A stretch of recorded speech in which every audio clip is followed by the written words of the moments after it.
ठाकुर जी के अवतार का श्रेय यानी कि क्रेडिट किसको जाता है? भगवान श्री कृष्ण आए, उसके पीछे क्रेडिट किसको जाएगा? किसके लिए आए ठाकुर जी? ब्रज की गोपियों के लिए आए, ब्रजवासियों के लिए आए, कि कंस को मारने के लिए आए, कि महाभारत युद्ध के लिए आए, कि गीता पाठ करने के लिए आए, कि अर्जुन की रक्षा करने के लिए आए? किसको क्रेडिट दोगे आप? किसी एक को तो प्रधान मानोगे ना, कि जिसके बारे में ठाकुर जी ने बहुत सोचा और अवतार लिया।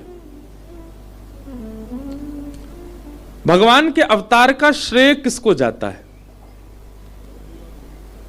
किनको? कौन बोल लो भैया? अच्छा, गोपियों को। विराज जाओ, सुनो।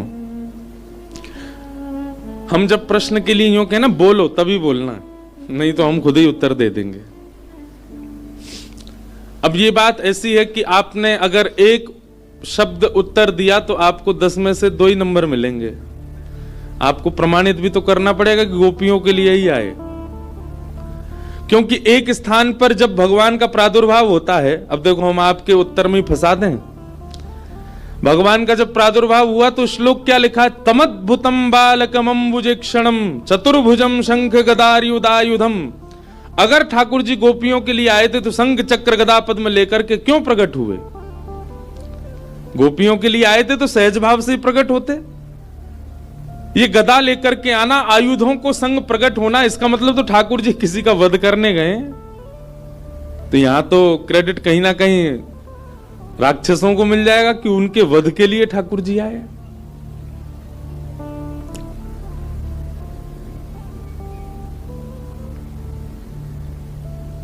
ठाकुर जी किसके लिए अवतार लेते हैं? इसका वास्तविक और सत्य उत्तर है हमारे लिए। हमारे लिए ठाकुर जी प्रकट होते हैं।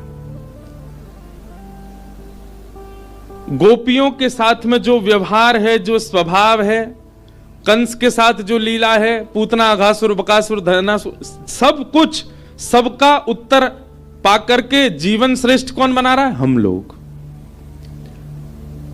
ठाकुर जी का अवतार किसके लिए हुआ? हम सब के लिए हुआ। निश्चित है कि भक्त प्रधान है। ठाकुर जी का प्रादुर्भाव हुआ, शंख चक्र गदा पद्म लेकर के आए, तो ठाकुर जी ने सबसे पहले विश्वास प्रकट कराया हमारे चित्त में कि निर्भीक हो जाओ। ये आयुधों को देख करके यह समझ जाना कि तुम सब प्रकार से सुरक्षित हो, पर उन आयुधों में कहीं कमल भी है। कमल आयुध नहीं है, कमल कोमलता का स्वरूप है। ठाकुर जी यह भी अनुभव करा रहे हैं कि कोई भी आरती यदि जीवन में आएगा तो उसके लिए आयुध हैं, लेकिन अगर तुम प्रेम प्रस्तुत करोगे तो तुम्हारे लिए कमल भी है समीप में, अत्यंत कोमल कमल। ठाकुर जी का प्रादुर्भाव हम सबके लिए हुआ। कंस वध से भी हम सीखते हैं, और गोपियों के साथ जो प्रेम हो रहा है उससे भी हम सीख रहे हैं। माखन चोरी से भी हम सीख रहे हैं, पूतना वध से भी हम सीख रहे हैं, सक्टासुर वध से भी हम सीख रहे हैं, महाराज से भी हम सीख रहे हैं। सारी क्रियाएं केवल और केवल हमको सिखाने के लिए हैं। हम कलियुगी जीवों के लिए ठाकुर जी ने अवतार धारण किया है। तो श्रेय किसको जाएगा? हमको। हमारे लिए ठाकुर जी आए। किम श्रेय? दूसरी बात, इतने शास्त्र हैं हिंदू वैदिक सनातन धर्म में, इनका सार क्या है? कोई भगवत गीता को प्रधान मानते हैं, कोई रामायण जी को प्रधान मानते हैं, कोई मानस जी को, कोई वाल्मीकि रामायण को, कोई वेदों को। इतने शास्त्रों का सार क्या है? शास्त्र सार क। एक बात याद रखिएगा, दही को जब मथते हैं ना तो मक्खन ऊपर आता है, मक्खन ही सार होता है। दही मथने के बाद नीचे जो रह जाए वो छाछ, और ऊपर जो आ जाए वो मक्खन। दोनों में मूल्यवान कौन होता है? छाछ की मक्खन? मक्खन। 18 पुराणों का जब मंथन किया गया तब श्रीमद् भागवत रूपी मक्खन ऊपर आया। अगर आपसे कोई कहे तो समस्त शास्त्रों का सार यदि पूछें, सारम सारम समद्वितम श्रीमद् भागवत। कई लोग आते हैं हमारे पास, महाराज जी शिव महापुराण में तो ऐसा लिखा था, देवी भागवत में तो ऐसा लिखा है, वहां वेदों में तो ऐसा लिखा हो, भागवत जी में ऐसा बता रहे हैं। किसकी बात माने?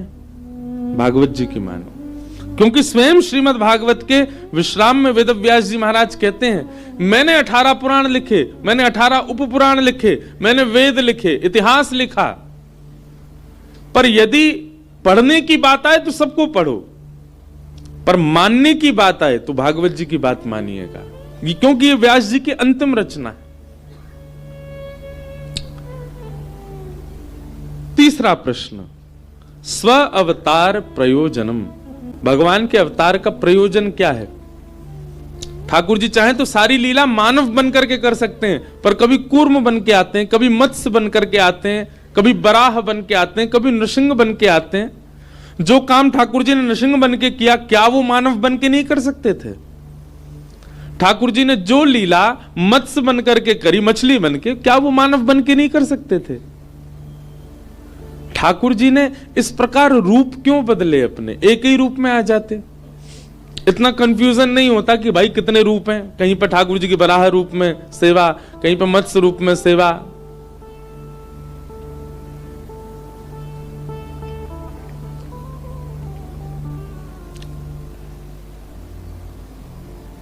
कल यहां उत्तराखंड के कुछ लोग आए थे मिलने, उन्होंने यहां का एक 5वां धाम बताया, मैं तो गया नहीं कभी, सैम नागराजा, सैम नागराजा भगवान कृष्ण का मंदिर है।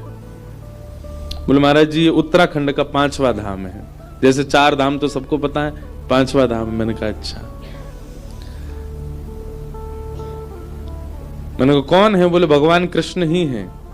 वहां के राजा पर कृपा करने के लिए ठाकुर जी वहां आ गए थे, और फिर कहते हैं कि यहाँ की ऐसी मान्यता कि ठाकुर जी फिर वहीं रहे, इसीलिए कहे बोले पूरे हिमालय पर आप कहीं भी चले जाएं महाराज जी, रास्ता आपको नागों की भांति ऐसे टेढ़े मेढ़े ही मिलेंगे।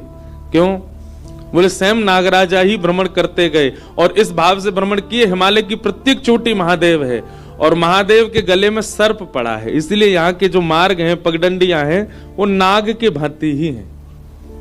प्रत्येक महादेव के गले में सर्प है, इस भावना से।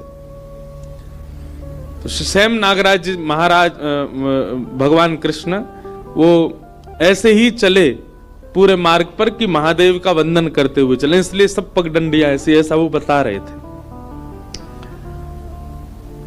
इतने रूप ठाकुर जी के, इतने अवतार क्यों?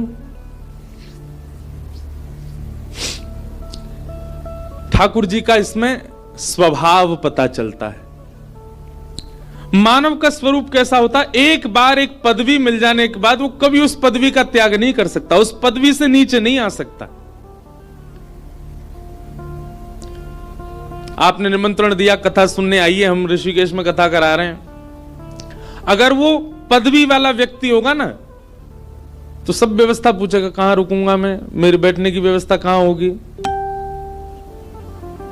मेरे लिए ऐसा करना है, ऐसा करना, आदि आदि।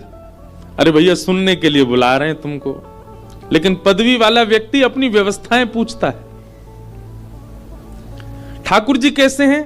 त्रिलोकी ब्रह्मांड नायक हैं, लेकिन फिर भी मत्स्य बनने में उनको जरा भी मन में भावना नहीं, अपनी पदवी से कभी भी बिलग होने में उनको संकोच नहीं होता। अरे मत्स्य तो फिर भी अच्छा है, जिसको पूरी दुनिया नहीं छूती।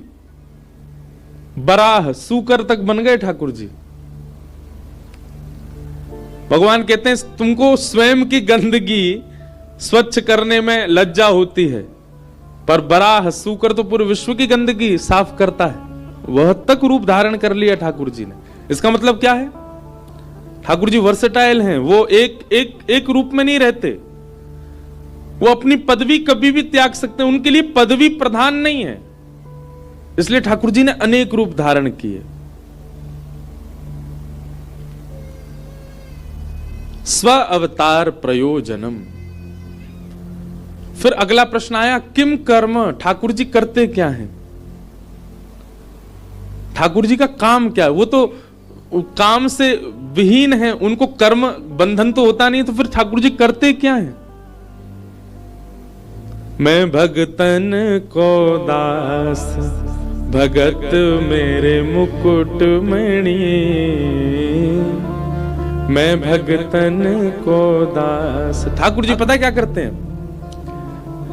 जहां मार्ग नहीं है वहां स्वयं आगे चल करके मार्ग प्रशस्त करते हैं। ठाकुर जी पगडंडी बनाते हैं ताकि पीछे आने वाले लोगों को दिक्कत ना हो। ठाकुर जी का कर्म क्या है? एक मानव के भांति पूरा जीवन जी करके ठाकुर जी दिखा देते हैं कि ऐसा ऐसा ऐसा ऐसा जीवन होता है, अब तुमको क्या करना है समझ लो। हमारे जीवन में घटने वाली हर घटना का उत्तर या तो रामावतार में या कृष्णावतार में, हर घटना का उत्तर।